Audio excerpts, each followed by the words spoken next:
সুপ্রিয় দর্শক, আসসালামু আলাইকুম। সবাই কেমন আছেন? আশা করি সবাই ভালো আছেন। তো আমি আজকে চলে আসলাম সেই যশোর জেলার জিগুরগাছা থানার মিশ্রদারের একটি ঐতিহ্যবাহী মাঠে। তো এখানে এমন কোনো চাষ নেই যে এখানে হয় না। তো আজকে পেঁয়াজ চাষ সম্পর্কে আপনাদের একটু ধারণা দিব। তো চলুন দেখা যাক, চলে যাওয়া যাক সেই কৃষক ভাইয়ের কাছে। আসসালামু আলাইকুম। ওয়ালাইকুম আসসালাম।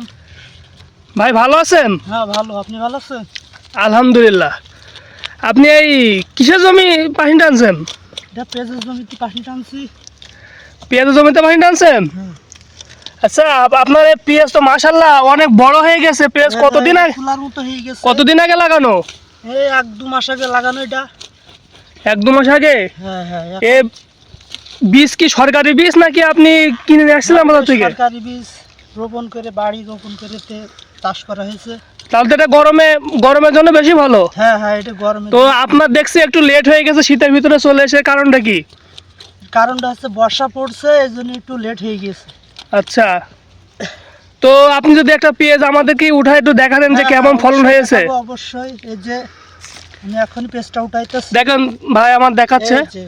মাশাআল্লাহ মাশাআল্লাহ, এত বড় হয়? এই পেঁয়াজ কি আরো বড় হবে? হ্যাঁ ইনশাল্লাহ, এখনো প্রায় 15 দিনের মাথায় আরো এরকম বড় হবে, ইচ্ছা বড় হবে। তাহলে তো একটা পেঁয়াজ 1 থেকে 150 গ্রাম ওজন হবে। হ্যাঁ অবশ্যই অবশ্যই, পেঁয়াজ খাতেও খুব সুস্বাদু। মাশাআল্লাহ মাশাআল্লাহ। তো আপনার এই পেঁয়াজে আপনি কি কি ব্যবহার করেছেন? আমার পেঁয়াজে টিএসপি সার, পটাশ সার, তারপর গোবর সার, এইগুলা ব্যবহার করেছি। এই জন্য কি আপনার পেঁয়াজ এত ভালো হয়েছে? হ্যাঁ অবশ্যই অবশ্যই, বেশিরভাগ গোবর সার দিলে একটু বেশি ভালো হয়। তো আপনি এই পেঁয়াজটা কতদিন পরে হারভেস্ট করতে চাচ্ছেন?